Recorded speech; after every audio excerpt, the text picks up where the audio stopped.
Influencers, inspiration, and Instagram. This is Earned by Tribe Dynamics. Here's Conor Begley. So hey guys, Conor here. Welcome back to Earned. This is episode number 6, I believe. And we have the amazing Divya Gugnani on the podcast with us today. Thanks so much for joining. Well, thanks for having me. Yeah, of course. I think, we were just chatting before. It's funny working through all of these technical difficulties and, or not technical difficulties, but through these challenges in this new environment. It's interesting, but we make it work. And I think I'm going to get more podcasts done than I've ever gotten done before. It's great. That's good. See, you're being productive. That's good. Absolutely. Although you are kind of the queen of productivity. I've been looking in your background, and every time I watch a video, there's like some new thing that I learn. It's like Culinary Institute, this, that. And let me list it out. So I have them all written down, or some of the ones that I could find online. So obviously you founded Wander Beauty, but you also did Cornell as an undergrad, and then did your M.B.A. at Harvard. In between, did a short stint at Goldman Sachs in the late 90s. And then you wrote a book and have founded 4 companies, which is unbelievable. I went to culinary school. And went to culinary school. That was my toughest degree. Can you tell I like school? Yeah. I was kind of, after the first 4 years, I was ready to go. I've considered going back. I considered going back and getting my M.B.A., but, especially with Tribe going as well as it is, I just kind of have to stay focused, I think, right now. You can always do an exec MBA, and I have to tell you, I'm holding out for the PhD. My parents always wanted a doctor. They didn't get one, but I feel like later on in my life, I'm going to go back to school and I'm going to get my PhD, and then they can feel like I'm a doctor and be proud as Southeast Asian parents. I mean, that you are technically a doctor if you go out and get your PhD. So there's no debate. Like, it is what it is. They never said MD. It doesn't have to be an MD. Exactly. They just said doctor. I like that they're still not there yet, right? They're still not. You haven't quite reached the pinnacle yet. I have to tell you, I'm not an engineer. I'm not a doctor. I have not reached Hall of Fame success in their eyes yet. Yeah. No, that's a tough threshold. My parents do not have the same threshold for me. They're always just rooting in the background. I'm like, is this good? They're like, you're fine. So nice. Yeah. I gotta tell you, having grown up that way, I'm now a parent, as are you. And so it's really interesting to understand and think about the way you were raised, and think about how consciously you want to take pieces of what worked for you in your childhood, and also take the pieces that didn't work and rewrite the book. Yeah, I think I felt like I would be more mature by the time that I had 2 children, and it just hasn't kicked in yet. And it's amazing, like you said, the amount of reflection that you do and how much it humanizes your parents when you were growing up, right? To think about them being in your own shoes. Nothing grosses you out after you have 2 kids. Like, after they've officially pooped, like barfed, like boogers, like, I mean, it's like, I'm sorry, I'm getting so gross with you, but like, once you go through that, you're like, officially nothing grosses me out after being a mother of 2 young kids. I'm a human napkin, in case you didn't know, but I've been through it. I totally underestimated just the pure volume of poop that I would be dealing with. Like, it's just oh my God. So much. Like, it's so much. Nobody talks about that when they talk about parenthood. See, you heard it here first. One of the hidden gems of being a parent. Exactly. Yeah. Well, let's get into it. I think the purpose of these podcasts, and you've listened to some of them already, is for people that are looking up to you, right, that want to get into your position, getting a little bit more about your background, how you got here, what were some of the things that you had to work through that they can learn from, as well as to learn a little bit about your marketing approach. So obviously, Wander's done really well, both in the data that we've tracked as well as just as a business. So congratulations there. Thank you. So much more to do. Yeah, I mean, I don't know if I've told you these stats yet, but $44 million in EMV last year, up 79% year over year. That's pretty good. That's some good stuff, especially when I think 2019 was a challenging year for a lot of brands in the makeup space. So good on you for having a great year despite the headwinds. Yep. Cool. So let's talk really quickly. Just give the audience, obviously I gave you some of the hit list in terms of your background, but could you give the audience just, what a little bit more meat there, right? Like how did you talk through that process a little bit? So I was born in Springfield, Illinois. My dad worked for the government, which is why I lived in the middle of absolutely nowhere. And then moved to New York when my dad actually became an entrepreneur himself. And I swore my whole life growing up I would never be an entrepreneur. I just saw the ups and downs of things were great, things were terrible. It was just, we went through ups and downs. And so I was convinced my whole life. Went to Cornell, as you mentioned, undergrad. See, I didn't mean to interrupt, but entrepreneur for me, like my parents were kind of the opposite, right? My mom was, she got her master's in psychology and then got high up within the probation department. And then my dad was an electromagnetic engineer. So he built stealth technology for like the B-2 bomber and that kind of stuff. And for them, they were at the same companies for like 30 plus years. So for me, an entrepreneur was like, oh, like you don't have like a real job, right? So I had the same opinion. I was like, I'm never going to be an entrepreneur because I want to have a real job like my parents had. So it's interesting getting there from two different directions, right? Yeah, totally. So, my dad also 2 engineering degrees, mechanical and industrial. He can't set an alarm clock, so I'm not really sure what he learned in school. Love him to death, but, very, very bright on the math science side, but like on the home practical side, like I'm tech support for my parents, my in-laws, my husband, my kids. I'm officially tech support. So I should have got an honorary engineering degree. So I studied government economics. I thought I would be a lawyer and like have a career and have 2 kids and live in the suburbs and have a white picket fence. And like none of that happened. Like my life has been a series of defining moments that has just taken me in different directions. And I'm the kind of person who's just kind of rolled with it. So I am an accidental entrepreneur. I started my career in finance working in Goldman Sachs, as you mentioned. I was an investment banking analyst. I slept under my desk. I wore it as a badge of honor. I worked all the time. And back then that was like something to be proud of. You're just like, I have no life balance. All I do is work. I'm on a million deals. I'm traveling. I'm working with CEOs. So I actually really loved the experience because I was a sponge. I sat in the room with all these big business leaders, managing directors at Goldman Sachs, and I learned a lot. So for me, those early years in my career were very formative in what I would do many years later. I just didn't know it at the time. I think as you pick your first job out of college, people are just kind of do what's easy or what they kind of like at the moment. And for me, it was actually very hard to get a job in investment banking at Goldman Sachs. They actually did not recruit at Cornell, but I was determined, and grit and perseverance are 2 things that are the hallmarks of kind of who I am. And so I was determined to get that job. I got that job. I then went into private equity. I went into venture capital. So I became an investor. And I looked at businesses, I worked with them, I learned a lot about the inner workings of building, scaling, and growing businesses, and also all the pitfalls and all the things that go wrong and all the problems and companies going bankrupt and selling, so the highs and the lows. And it was really an accident that made me an entrepreneur. I was actually dating someone and ended up starting a company with him. Fast forward, we're not dating. I'm married with 2 kids and he's married with 2 kids. But, it was just this moment in my life where I took a bet, but I was the kind of person who was afraid to be an entrepreneur. So I didn't want to do it. And I put my toe in the water and I had a full-time job and I was moonlighting as an entrepreneur. And this company became incredibly successful. And we ended up selling the company, and everyone should have this incredible ride where everything just goes up and to the right and it works out. And so that entrepreneurial experience really led me to then co-found 3 more companies and take those bets all over again.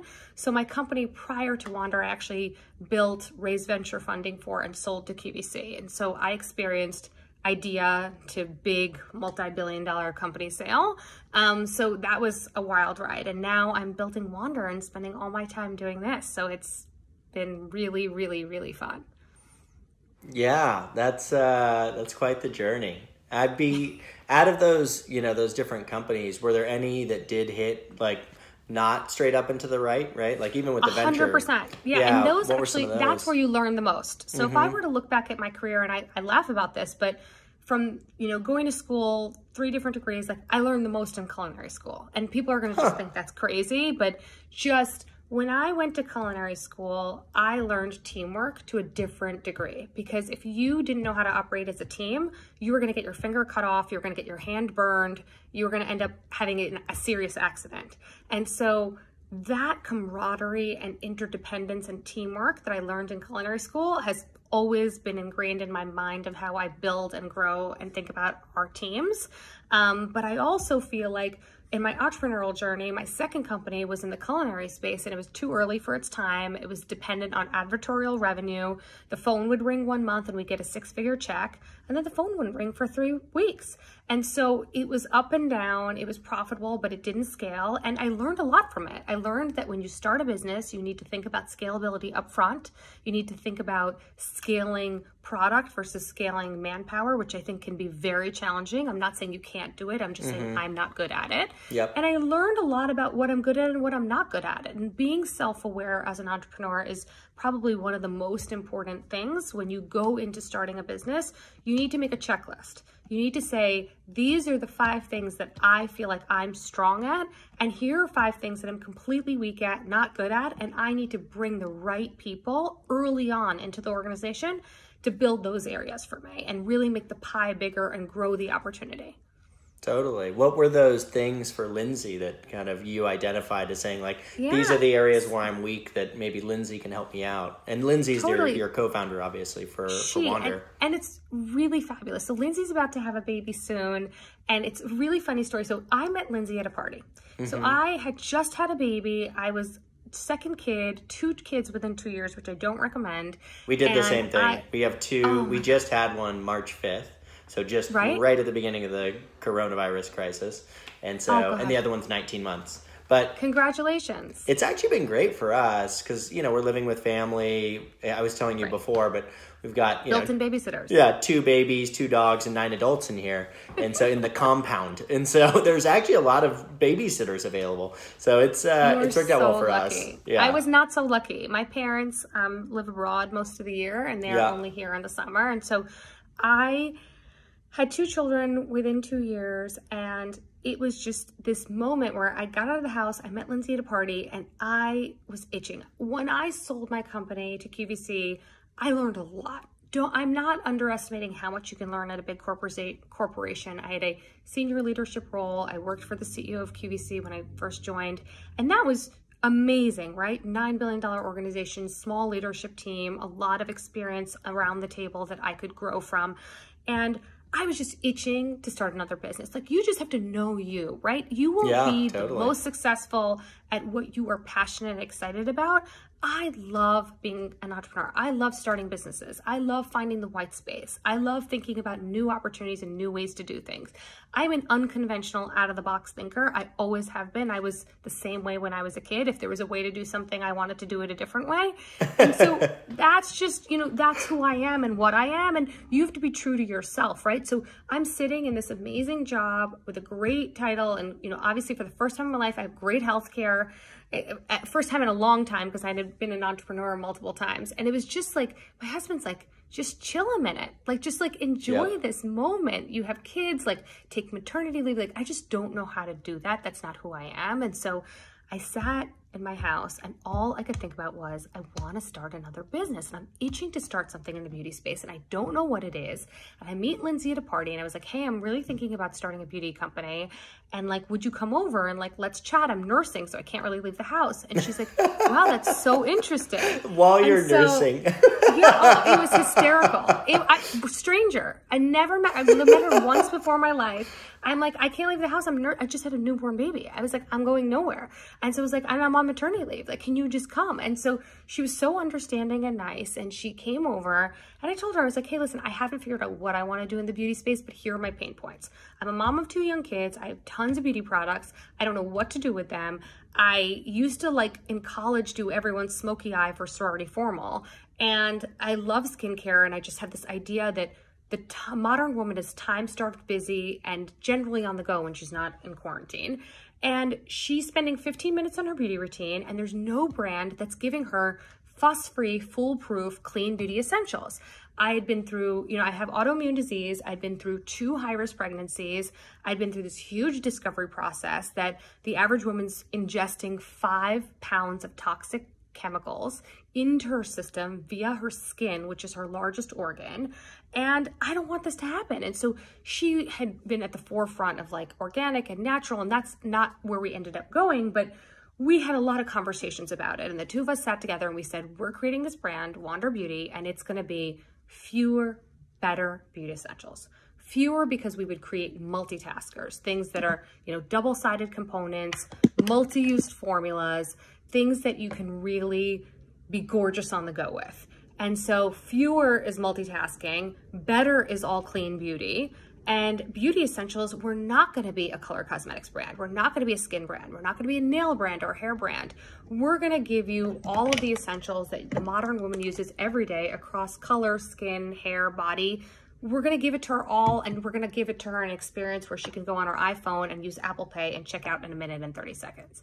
And we're going to innovate in the formula, the ingredients, the packaging, the delivery system, and the shopping experience 360 to really solve a pain point for this woman. This woman is time-starved. She's on the go. She wants clean beauty essentials. She reaches for every day, and she wants to go to one place to buy them. And that was our vision 5 years ago, and now it'll be soon 5 years. Yeah. And we just hammered on it. Yeah, no, that makes a lot of sense. I can tell. I like the integrated product shots. You can, I can tell the QVC background. You learned a few lessons from those execs over there. It's all about touching and feeling and getting the experience. Totally. How have you guys, you mentioned kind of the on-the-go thing, and, obviously people aren't on the go right now. How are you guys thinking about that from a messaging perspective, right? Because obviously, if that's the primary message. Yeah, it's so important to understand how we're living our lives. We created our brand in service of our customer. Yep. When Lindsay and I looked at what was happening in the beauty space and we saw so much perfection and perfect eyebrows and perfect skin and perfect hair, and we just didn't identify with that in so many ways. We said that we were always going to use real women, and we always said that we were going to test every formula on real women. We were going to have a community of what we called Wander Beauties to test and try every single formula.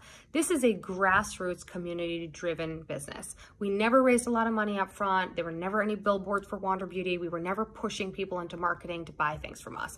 It was community-driven from day one. And so we always let the community be our North Star and tell us how we should interact with them, what we should do with them, and what we should create for them. And so similarly, when we were entering this crisis, we reached out to our community and we said, we're here for you. We're not here to sell you stuff. We postponed launches. We said, we're all in this together. Let's stay in place. Let's stop the spread. Let's focus on that first. And what do you want to see from us? And it became this two-way dialogue around doing streaming videos on IG Live with Obey Fitness and doing nutritional advice and really creating value for our community then when they needed us at that moment. And in that context, having them shape the dialogue of what we were saying. We've always said that we put our multitaskers in the hands of our community. We listen to them. We take all of their individual stories and we weave them together to be the narrative of our brand. And that's really what we are as a brand. Wander Beauty is so community driven. You see that. And if you look at the hashtag mentions of Wander Beauty, I think it's like over 55,000 hashtag mentions because it's so community driven. People say what they want. And so many people told us, hey, listen, like self-care is what we're doing now. And so we really started talking more about self-care, started talking more about, fast lane instant facial. You're not going out and getting a facial, but you want to do it in 10 minutes at home and you want to exfoliate your skin. You want to have a midday refresh and use Mist Connection. So everything became about what was relevant from our assortment and what is speaking to our community. And that became the dialogue. And the result, because I know you're results driven, is that we saw a 40% increase in our skincare and self-care essentials during this time period.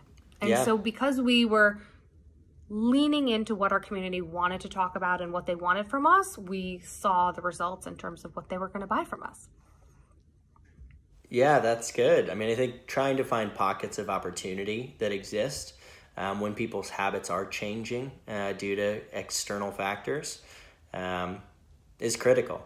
I mean, I know that you need to be relevant, and you also need to be realistic about what people want. Like, we actually had slated a full coverage foundation for this time, and we're like, no one's wearing full coverage foundation. Not the right time. You know, staying at home and doing Zoom meetings. And so we said, this is not the right time to be doing this. It doesn't make any sense. And whatever the financial impact of that was, we were willing to eat it, because always have to be listen with two ears and speak with one mouth. And so the listening and the speaking has to be in that proportion. And our listening brought us to change our dialogue around what was going to be right and to really suit ourselves to the environment. And I think that is key. And I think brands that are just going out there with their regular plan are just being tone deaf. And that's not what you want to see from a brand right now. Of course. Especially. Of course.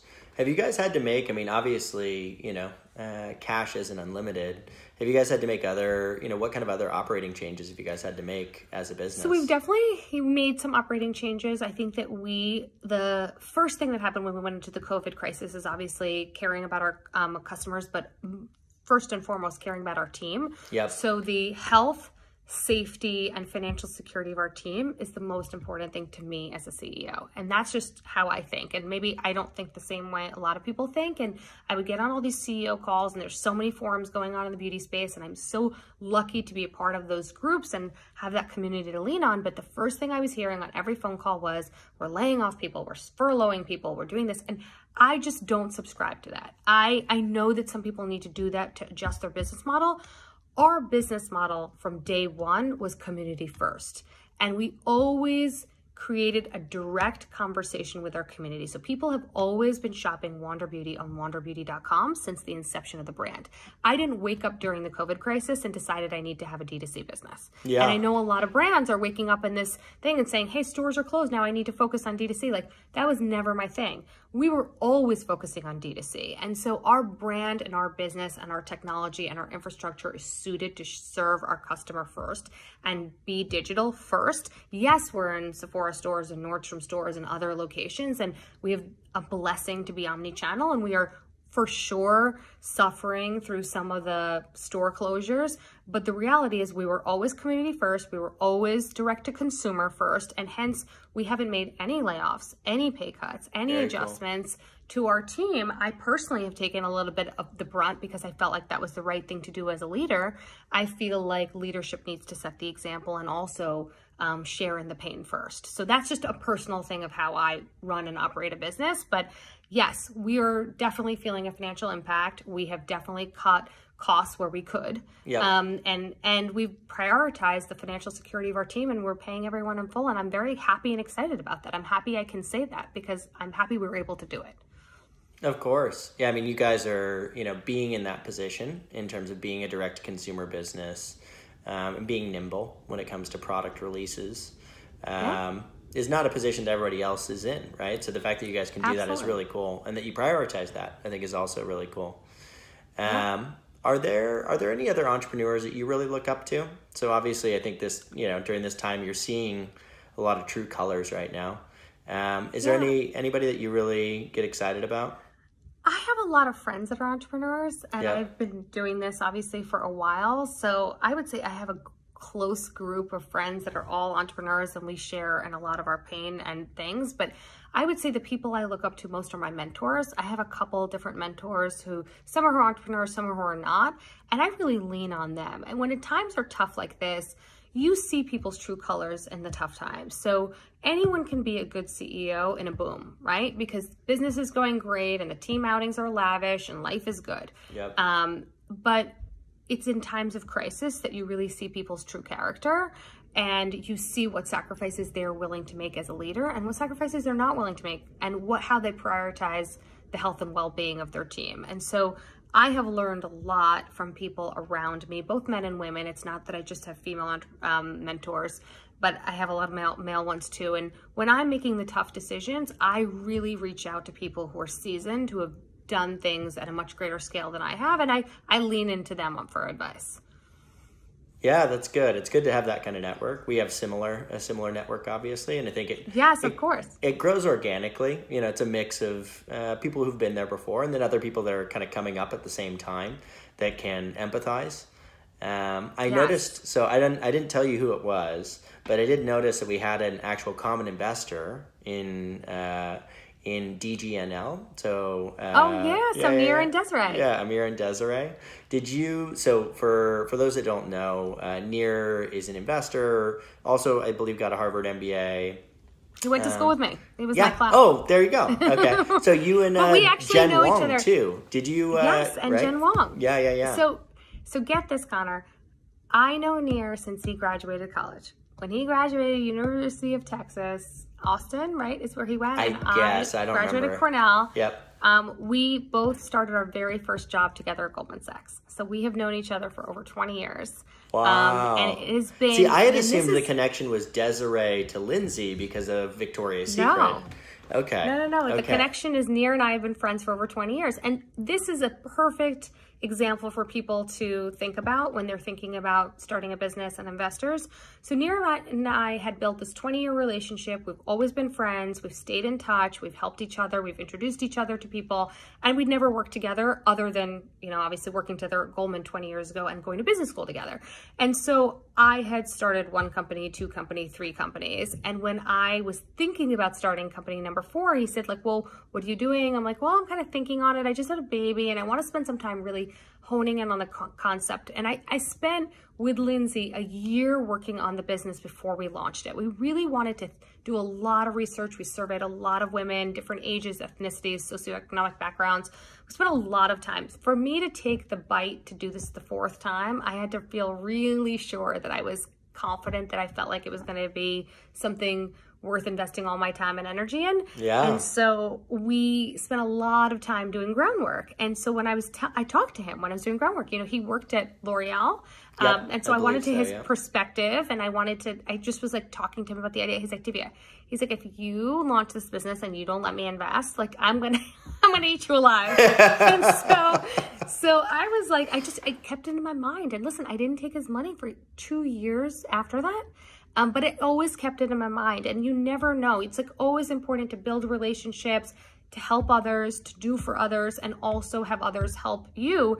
And when that mutual relationship just develops organically over years, when the time is right, then it just kind of crystallizes and falls in place. And so I always tell people who are raising money, it's not about going out at that very moment and raising money. It's actually about building long-term relationships when you're not raising money and seeing organically how you work with people. Because taking an investor is like a marriage without divorce. Because until you sell the company, you're in it with them. And so you need to be very sure that you're going to be happy about that. And I feel strongly that you should try before you buy and kind of try to see what that relationship is like before you actually take their money. I think one of the things I've really latched on to is long-term thinking as a strategic advantage, which is, most people think in very short time periods, just like, how is this going to benefit me in the next 3 months, in the next year, in the next 2 years? And instead thinking about like, okay, if I forge this relationship over 20 years, how much stronger is that relationship going to be? And thinking about from a career perspective, you have 40 years, 50 years of work from the time that you graduate college or the time that you leave high school to when you eventually retire, if you're lucky, right? And so what can you do? What can you do in 50 years? Not what can you do in 1 year or 5 months or 5 years. And if you think about I think Bill Gates was quoted as saying, people always overestimate what they can do in a year and underestimate what they can do in a decade. And so that's genius. Right? And so it's something that I think a lot about. And I think that building your network from day one, even in college, making friends from different majors, different areas, like I still talk to my college friends. You were talking to me about mentors and people I talk to. Gwen, who started The Laundress, which was sold to Unilever, was a classmate of mine in college, and we were friends in college. And it's like we lost touch with each other for so many years, and then we reconnected right when she was selling her company to Unilever, and we kind of bonded over the experience. I'd sold my last company to QVC, and we've been friends and colleagues and kind of mentors since. And now I'm on the board of the Dean's Council at Cornell. Now she's on the board too. And so it's so amazing to see relationships that you've had for so many years ago develop and take turns, and how much you can do for each other. So I always say, network to get work. And really think it. about it that way. It's that's really, it's a very simple thing. And it's not about being a user, and it's not about having an ask, but I really feel like always open doors and do for others. And I think that they will do for you, but you have to come at it that it's not always going to be even. And in friendship, nothing is even, but it all kind of works out. And so when you reach out to people, have a very strong ask about what you want. Like if I'm going to reach out to Nir and I'm going to say, hey, Nir, like I need you to help me with this. It's not an open-ended question. It's I've thought about this. I would love your specific feedback on X, Y, and Z, or help me with this door or this introduction, because then they can actually do something about it. I always think about when people reach out to me in LinkedIn all the time, I get emails and it's like, hey, I would love to pick your brain. Like, don't want to have my brain picked. Like, I really, like, I would love to help you, but you got to tell me what you want help with. Let's be really specific here so that I can actually help. Just be like, Divya, I would love to talk to you about the beauty industry for 10 minutes, or I would love to spend 15 minutes about like how to build a team. Like, give me something I can latch on to that I can be helpful with, and I'm ready to do it. I love to give, I love to help, and so many people have helped me, so I want to pay it forward. But I think it's super important for people to have a specific ask. Totally. When you think about kind of responsibilities, talking about like if somebody were to ask you for advice on something, right? How do you and Lindsay split up the duties? Like what areas do you focus on? What areas does she focus on? In the last episode that we just had, we had Christine and Sarah from Glow Recipe. And what's interesting about them is they in their careers grew up with basically the exact same skill set, and they're now co-CEOs, which sounds really hard for me to manage given you have the exact same responsibilities. Do you guys do it that way, or do you have like a more clear division? Listen, I've had companies I've invested in, one of which sold, where they were co-CEOs, and the first bit of advice I gave them when I first went in there was for them not to be co-CEOs. And they ended up not being co-CEOs a year into the business. So I feel very strongly that founders and co-founders should have complementary backgrounds, that they should both distinctly add value to the company in a unique way where they're bringing expertise that the other doesn't have, and that makes the pie bigger. And so I really believe that if you're going to have a co-founder, that both of you should have complementary skill sets, not duplicative skill sets. When you have duplicative skill sets, you question each other and your roles and lines get very messy. With Lindsay and I, we have a very clear understanding, and that's what's made such an incredible, successful 5+ year partnership, and we talk every day, which I think is like fascinating. Fast forward 6 years and 5 years of running a business. It's because I run the operational side of the business and she runs the creative side of the business. And those really speak to our skill sets as entrepreneurs. And so she does the photography and she manages the creative team and she handles a lot of the packaging and the visual decisions. And I implicitly trust her to make those decisions because I genuinely believe she will make a better decision than I will. And having that complete trust and that complete understanding is what makes a partnership successful. And it also makes it very clear for the team around you that they're not a product of divorced parents. And so I think that co-founders a lot of times have this situation where one wants to do one thing, another one wants to do another, and it becomes a hot disaster very quickly. I think that when you bring into a business the construct of having two co-founders, they need to have clear, distinct responsibilities that are separate, and the team needs to understand what those are, and it needs to be communicated upfront and always reinforced. And then further, there needs to be implicit trust. So if she makes a decision, like I go with that decision. I'm not involved in that decision. She has reign to make those decisions, and I respect and understand and trust them. And she's the same way with me. She's not questioning me on how we're spending money. And so she has complete and understanding and implicit trust for how I'm going to operate the business. And I really genuinely believe, having invested in over 60+ companies in my career, I have seen this formula for co-founders work the best. And I have also been a co-founder before, and seen it work and not work. So that's kind of my 2 cents in advice from my own personal journey. Totally. Yeah, I would imagine you've read the Founder's Dilemma. Have you heard of that one before? Right? And it just talks about both pre-existing relationships of the founders. Were they friends? Were they family? Were they coworkers? Did they not know each other prior to? Being family is the worst in terms of predicting success.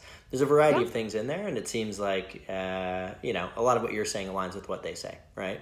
Which makes sense. I've lived it. Listen, this is not out of a book. This is me in my career. Yeah, totally. And having done it before, and also having backed so many other entrepreneurs and seen companies, go to epic heights and, have a lot of struggles and pitfalls along the way, and have co-CEOs and not co-CEOs and founders that have duplicative skill sets and question each other's judgment. And it just becomes very complicated very quickly, especially when you layer in investors. And then you get that added layer when they're both talking to the investors, they get pitted against each other. And how many companies can I point to right now who had co-founders and one of the co-founders is not there anymore?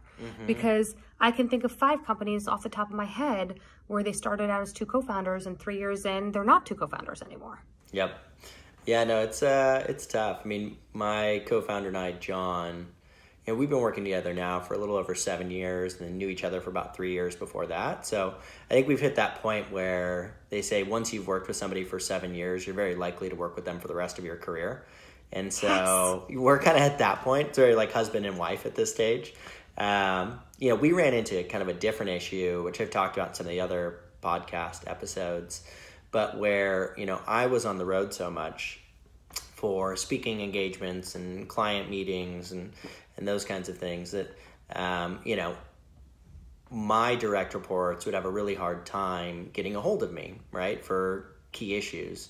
And I also would have a hard time keeping up to date on the internal operations of the business because, I'm just not there, right? I'm not there 50% of the time. And so, we actually made a switch where I took my role entirely externally focused. And so instead of being kind of 50% in and 50% out, I'm 100% in on the external side in terms of meeting with clients, meeting with partners, doing the speaking engagements, the podcasts, all that kind of stuff. And then my co-founder took the entire internal side, right?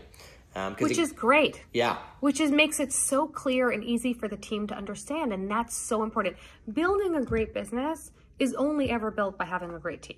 No founder can do it themselves. No group of co-founders are smarter or better than a group. Diverse thoughts, diverse perspectives, and diverse teams outperform everyone and anything else. I really believe in it. You need to invest in it upfront. I genuinely believe it. And I don't think that no entrepreneur can create a great business on their own. And so the fact that you will be able to recruit and retain better talent when things are very clear for them, the roles, the expectations, the reporting is all clear, that makes success from the beginning. Of course. And we learned all these lessons the hard way. So it was something that, just like you have, right? Where you come in, you observe, and, you learn both from what works and what doesn't work, often more from what doesn't work. You hope that it doesn't scar you too much, right? But listen, you have to make the mistakes to learn from it. You grow through what you go through. I like it. You've got some good phrases over there. What was the network one? It makes it easy to remember. Network to get work. There you go. Someone true story. Someone said that on a panel with me, and I looked at her and I was like, "That's genius! Like, I'm totally borrowing that from you." And she's like, "It's yours." I'm like, "Great." One of my favorite one of my favorite panel quotes was I was on a panel with Anastasia of Anastasia Beverly Hills, and somebody asked her how did you get here, right? And how did you I can't remember, it was either how you got there or how you financed the business, and she's like, I have done so many goddamn eyebrows in my life you cannot even imagine. Like, she has done this one celebrity eyebrow at a time, has built this business. No joke. And it's blood, sweat, and tears, grit, and perseverance. You can't do it any other way. And for anyone else who did it fast and easy, good luck to them. It wasn't fast and easy for me. So every business, you lay every brick. Yeah, and you feel it. There's a company in the software space called Basecamp that I know it well. We use it at work. Yeah, so do we, right? Great company. And, they have some pretty outspoken views on the venture capital community and on kind of the way that you work, right? They're very, pro 35-hour work week kind of thing, which I think is good, right? I think it's a good counterbalance in messaging to what is, kind of the hustle porn, as they call it, right? But at the same time, the counterpoint I heard there is like, it's really easy when you like strike oil and you're just sitting on top of gushing oil to say, you guys are all working too hard. Like, why are you working so hard to be successful? Like, I don't, that's just not how you should do it. Like, look what we did. We found oil really quickly and it didn't take us hardly any work, right? So it's, we didn't have the same luxury either way. So I don't understand it. I mean, listen, I appreciate it though. Like, it took a lot of work. There were a lot of mistakes made. Very humbling, very difficult, very challenging, good decisions, bad decisions. What did I say? You grow through what you go through. And so I've grown through it. I've learned through it. And if there's anything I can ever do for other entrepreneurs, I always say, listen, I'm going to tell you every mistake I made. It's going to make me sound like a total idiot. But the reality is that it's going to help you do it better, faster, cheaper. Of course. And the problem is sometimes you get told that as an entrepreneur and it doesn't stick until you make the mistake yourself. That's always a fun one. And sometimes you have to do it yourself. Exactly. Yeah. So you talked a lot about, this community-based focus, right? And community-based, I would imagine, marketing efforts. And that, I think that aligns with what we've heard from a lot of other people in terms of the way that they approach the social media space and the influencer marketing space. Talk me through, how do you guys think about that space? Like, how do you approach these creators and individuals that are, really operate a lot like publishers? What's your approach there? I believe that influencers have an incredible amount of power in the shopping landscape today. I just believe that's true. So true story, literally a couple nights ago, my husband asked me, like, what do you want for Mother's Day? And instead of, the first thing I said to him was like, I want sweats. I'm sick of wearing leggings every day in quarantine. So like, he's looking at me like I have two heads. He's like, you really want sweatpants? I'm like, I really want sweatpants. So he, just think about his journey. I'm wearing jeans, but you're wearing jeans, But my point is that he didn't Google. He didn't say, hey, most comfortable sweatpants, or Mother's Day, whatever.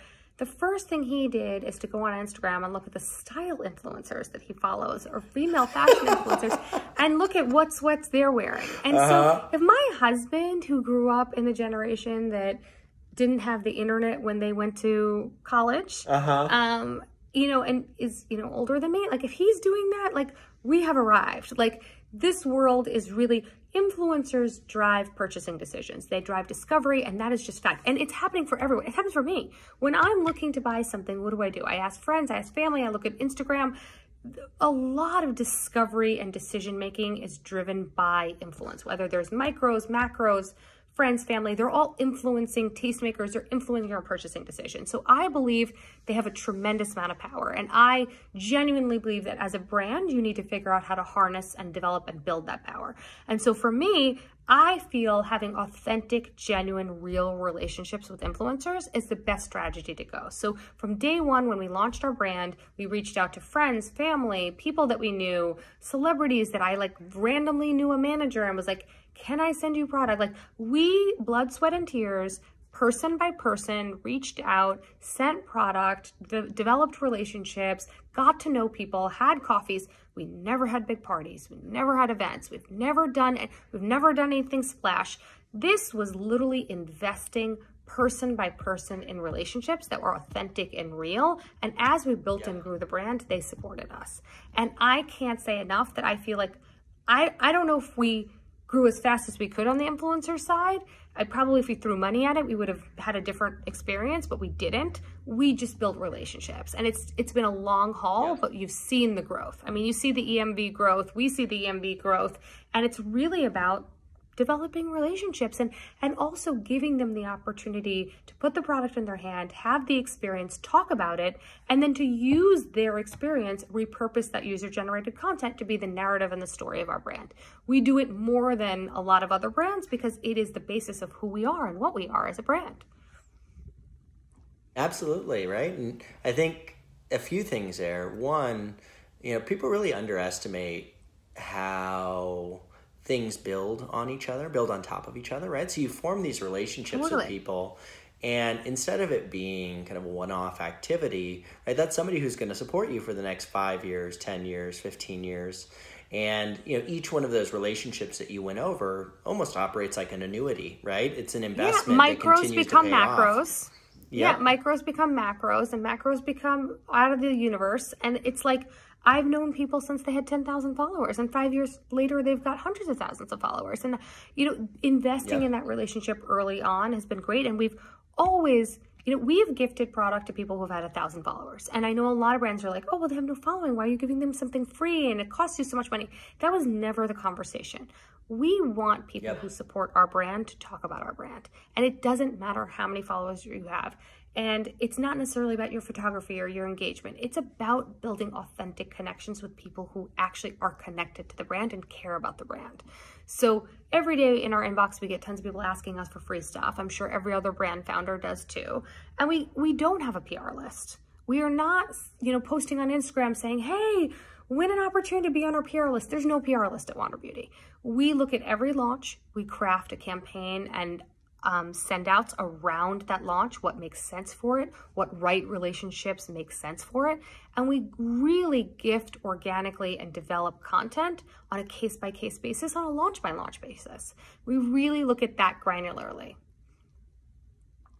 Yeah, absolutely. And I think you hit the nail on the head in terms of, so if you look at the data on our side, brands that do well with the little guys tend to perform better in the future, right? So they tend to grow faster.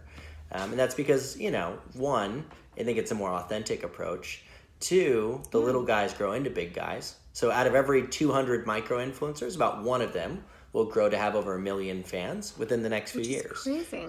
Yeah, and then a bunch of people amazing. in between, right? People with 50,000, 100,000, 200,000. And we want to support them in that journey and always be there for them. And, we are not putting money at the problem. And I know a lot of brands do it, and they do it successfully, and they throw the big parties, and they have the big launch, they have the big macros, and it becomes transactional. And I don't believe that long-term, that's the kind of brand we're building. I'm not passing judgment on the other people who are doing it. It may work for them beautifully, and more power to them. For the brand that we are building that is so focused on community, it feels authentic and real for us to build authentic and real relationships with influencers. People who want to talk about us, talk about us. It is not transactional. Totally.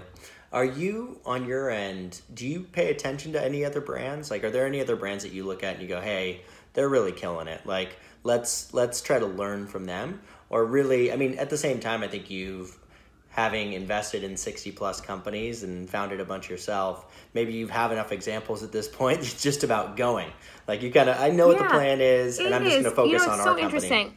A lot of founders spend a lot of time looking at the competition. And I will tell you one thing just about me as a person. So when I swam as a kid, and I now still swim, although now I'm staying out on Long Island. When I'm in the city, actually, we have a pool, and I always was the swimmer who was looking straight ahead. So I'm so focused on my personal best. How far can I take this brand, this business? How can this team of lean and mighty, amazing, hardworking, talented people drive this business forward? I'm never looking right and looking left, because I feel like people who are looking right and looking left, those swimmers that are always looking on either side, they're not focused on getting ahead, and they're focusing so much on the competition and winning and beating. And that's not who I am as an entrepreneur. I'm not about winning or beating or outperforming anyone else. I'm only trying to achieve my personal best. And so we set our own goals, we set our own objectives and initiatives, and our team is very much involved in setting their own goals. And we try and achieve those goals. And what the competition is doing or not doing, we definitely look at it. We look at it for inspiration, and we think there's a lot of great beauty brands that are doing some really wonderful things. And we admire and appreciate all of that, but we're very focused on achieving our own goals that we've set ourselves. Totally. And I think that's absolutely the right way to go. At the same time, I know that I personally am just ultra competitive. So I love competition, and I love like visualizing an enemy, and like, you're not an enemy, I guess I'm using the language anyways, but I have to make sure that doesn't bleed into the rest of the team, right? Like, I don't want that to be something, I want people to be focused on our customers, our problem, 100%. Our business.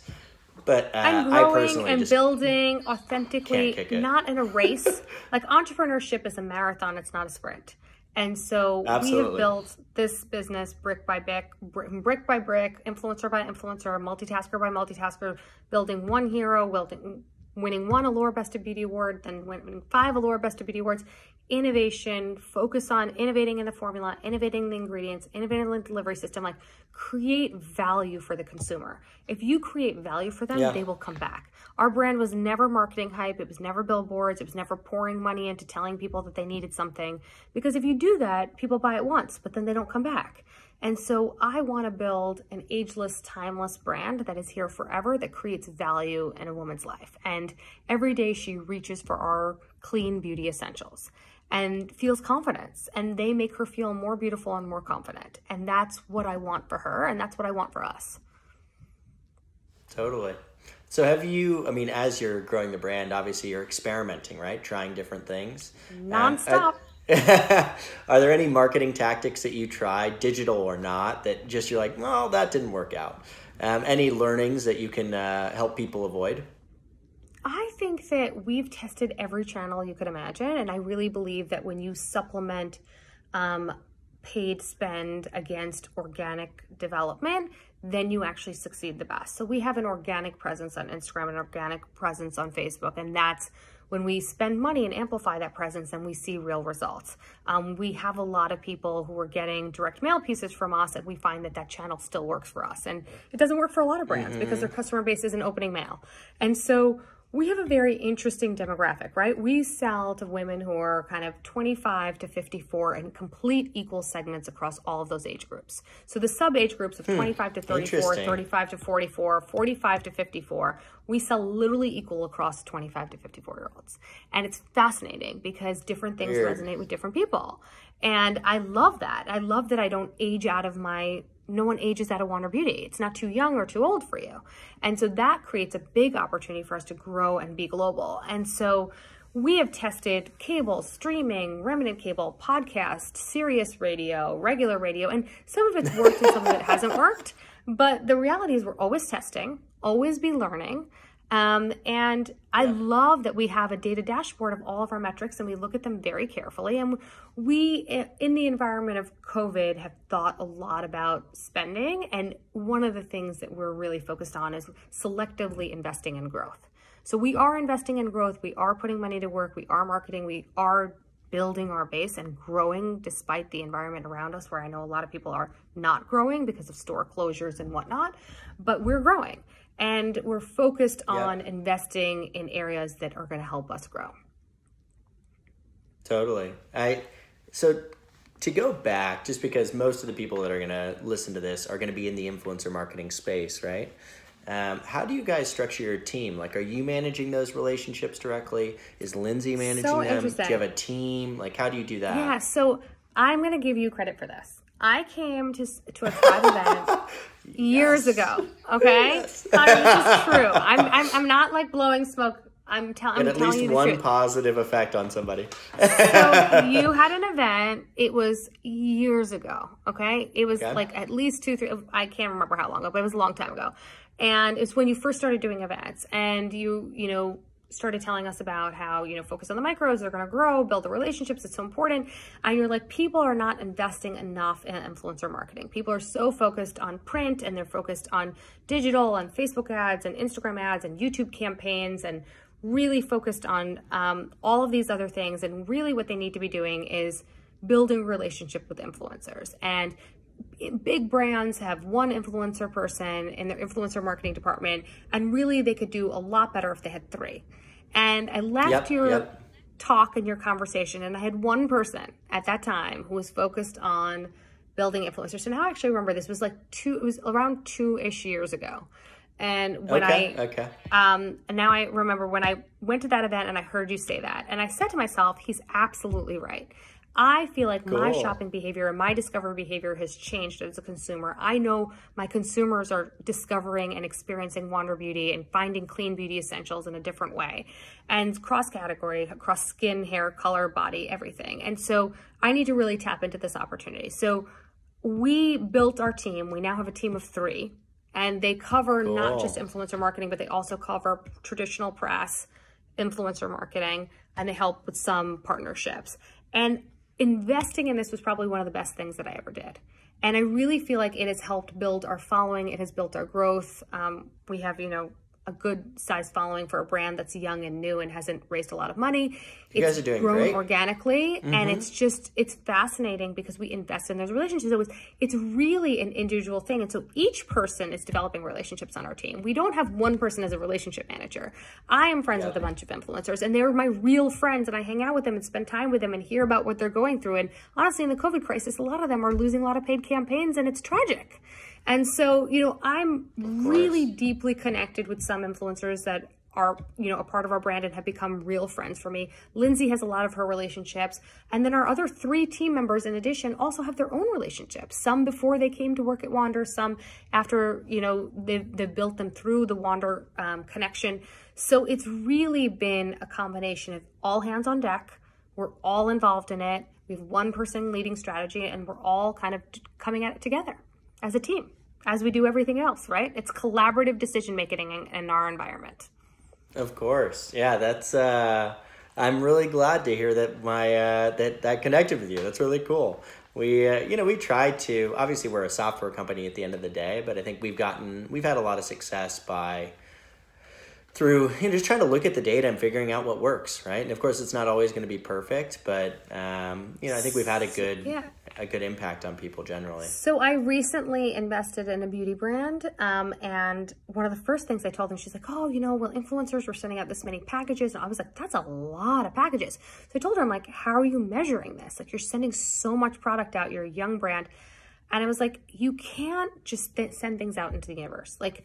In Tribe, we are tracking every single campaign, whether it's, a mention in stories or anything. Like, data gives you the best opportunity to make great decisions. You need to see everything laid out for you so you can know where to invest and where to spend and where you will grow. And so I feel like having data, having a tool, it's not just about having influencer relationships and sending product. You have to measure it. And so with Tribe, we're really measuring this, and we're able to make better decisions based on the measurement capabilities that we have for Tribe.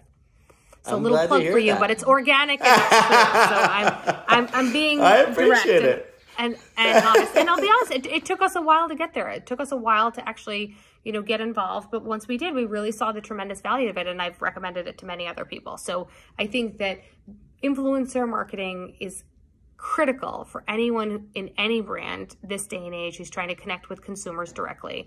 And I genuinely believe that there's no marketing without measurement.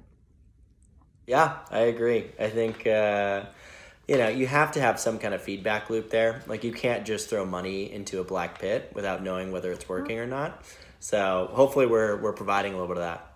Okay, so I want to be respectful of your time. We're kind of coming up on our time limit here. But I did have a couple fun questions. And let me get to them because I don't remember them off the top of my head. Okay, so what is the first business you're going to visit post-COVID? So this could be a restaurant, this could be a nail salon, this could be... What is the first business you are going to patronize? I don't think I'm going to have a choice in this. I think my husband's going to make us go out to dinner. I don't think this is going to be... I'm going to stay home and want to keep cooking. And he's going to be like, "I've eaten your cooking for God knows how many months. Get me the hell out of here." So the first establishment we are going to visit is going to be a restaurant. Any restaurant in particular? Do you guys have like a favorite? I would love to go to Maya in my neighborhood and have a margarita personally.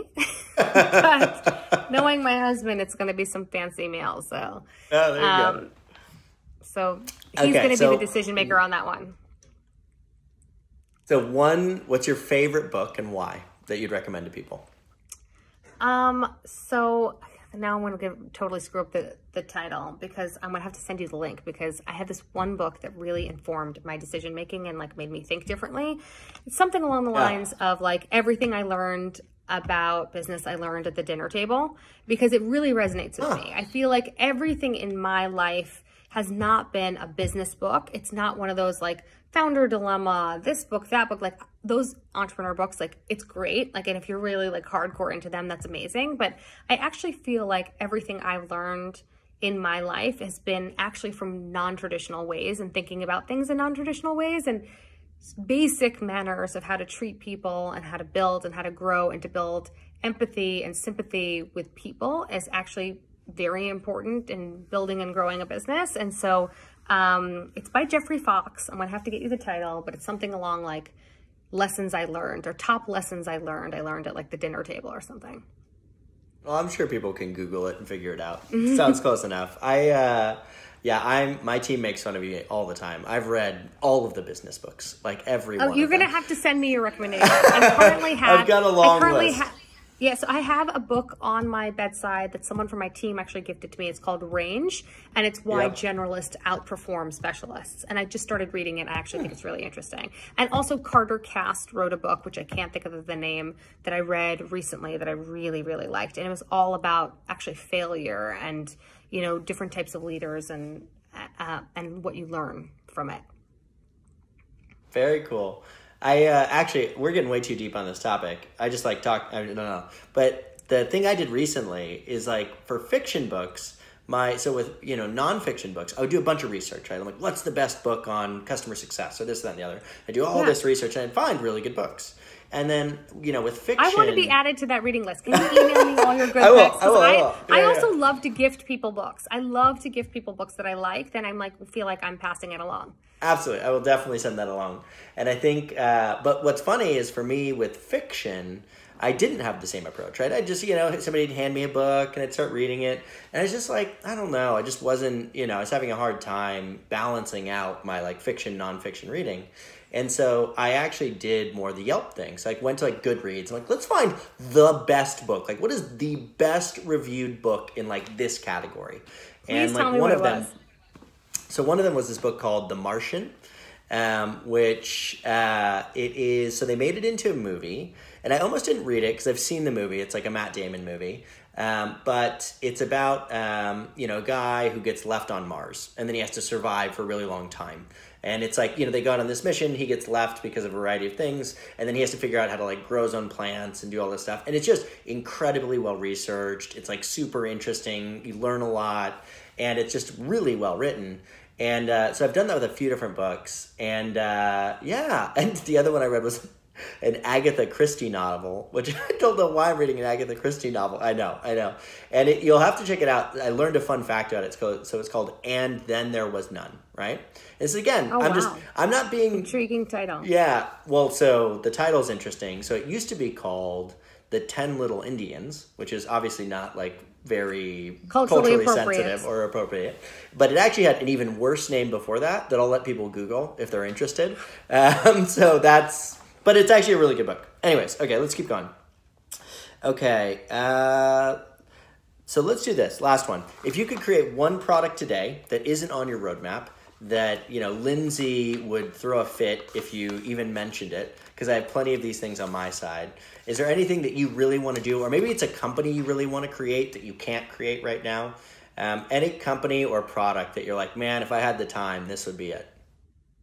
So if it was up to me, I would literally launch a new beauty brand every 3 months, because I have so many ideas in the beauty space, and I love beauty, and I'm such a voracious consumer of beauty that I would literally create a brand for kids, and I would create a brand for babies, and I would create a brand for men. So my husband would stop, stealing my layover serum, which is literally I put this in the bathroom and he uses it, and I'm I just given up, and I've got him in his own layover serum and his own Dive-In moisturizer, because he just takes them all the time. So I'm just here's your supply. So I think there's a big opportunity in men's. I think men's skincare and grooming is just reaching a very early place now in the US, and I've seen in Korea and Asia an incredible explosion of opportunity, and how much men actually take care of their skin in Asia is completely different than what we're seeing in the US. So I think there's a big opportunity to create many different offshoots. But